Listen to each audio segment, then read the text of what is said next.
بسم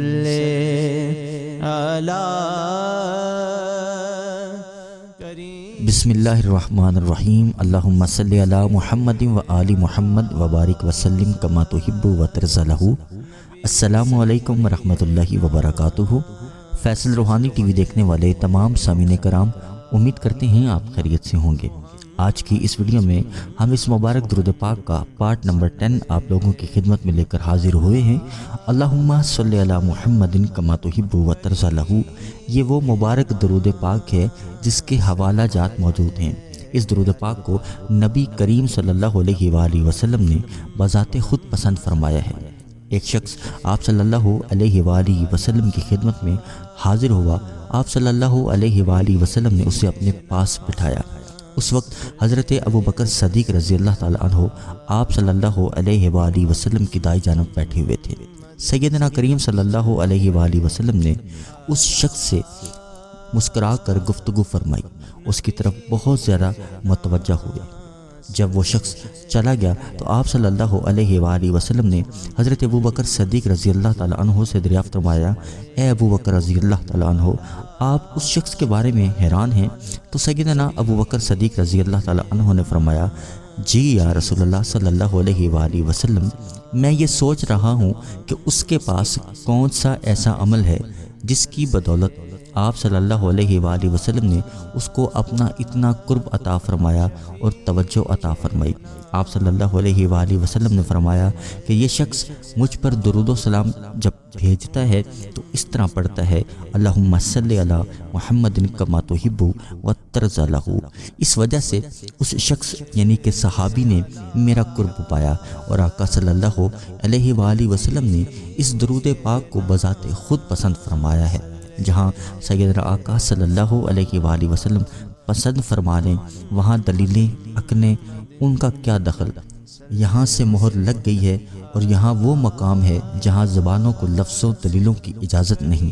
ہر مسنون عمل کا اپنا ایک نور ہے، سورج کی اپنی روشنی ہے، چاند کی اپنی روشنی ہے۔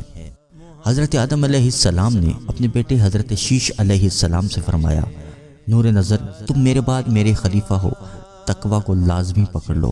جب اللہ تعالیٰ کا ذکر کرو تو اس کے ساتھ محمد عربی صلی اللہ علیہ وآلہ وسلم کا بھی ذکر کرو۔ میں نے دیکھا کہ آپ صلی اللہ علیہ وآلہ وسلم کا اسم گرامی عرش پر مکتوب ہے۔ میں اس وقت روح اور مٹی کے مابین تھا۔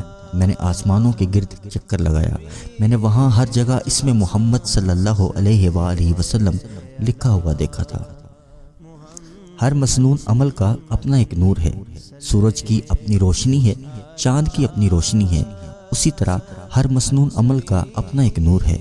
جب ہم مسنون اعمال کرتے ہیں، کسی آیت کا ورد کرتے ہیں، کوئی سورت پڑھتے ہیں، کوئی نبوی دعا پڑھتے ہیں تو ہمارے منہ سے نور نکلتا ہے اور شیطان ہٹ کر دور ہو جاتا ہے۔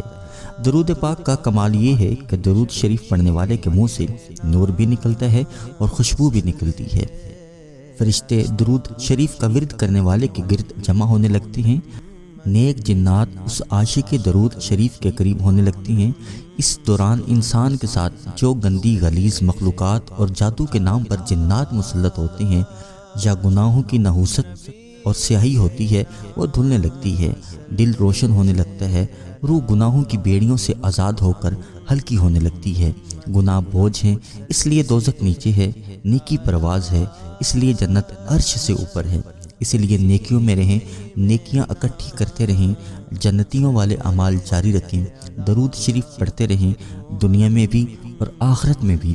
درود شریف کا ساتھ آپ کو مجھے نفع دے گا۔ اللہ کریم ہم سب کو محبت، عقیدت، ادب، شوق سے آخری سانسوں تک درود شریف پڑھنے کی توفیق سے نوازے، آمین۔ اللہم صلی علی محمد کما تحب و ترضی لہ۔ درود شریف کا عاشق طبیعت میں ٹھہراؤ رکھتا ہے، اس کا مزاج نرم ہو جاتا ہے۔ جسے درود شریف کے باطنی راز مل کے وہ خاموش رہنے لگتا ہے، اس کی نظریں ادب کے ساتھ جھک جاتی ہیں اور اکثر پرنم بھی رہتی ہیں۔ اللہم صلی علی محمد کما تحب و ترضی لہ۔ یہ درود شریف مسنون درود پاک ہے، اس کے کمالات بہت زیادہ ہیں۔ اس درود شریف کا ورد رکھنے والا مستجاب الدعوات ہو جاتا ہے، مطلب جو دعا کرتا ہے قبول ہوتی ہے۔ اس سے روح کی کثافتیں غلاظتیں صاف ہو جاتی ہیں۔ یہ بہت کمال کا درود شریف ہے، اس میں ایک جہاں موجود ہے۔ اس درود شریف سے روحانی پاکیزگی نصیب ہوتی ہے۔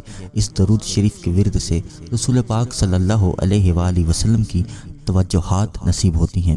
اللہ پاک آپ کو مجھے ہماری نسلوں کو درود پاک کی کثرت کرنے کی توفیق عطا فرمائے۔ ویڈیو کو صدقہ جاریہ سمجھ کے ضرور شیئر کیجیے گا۔ انشاءاللہ اگلی ویڈیو میں پھر حاضر ہوں گے، جب تک کے لیے اللہ حافظ۔ کریم نا صلی علی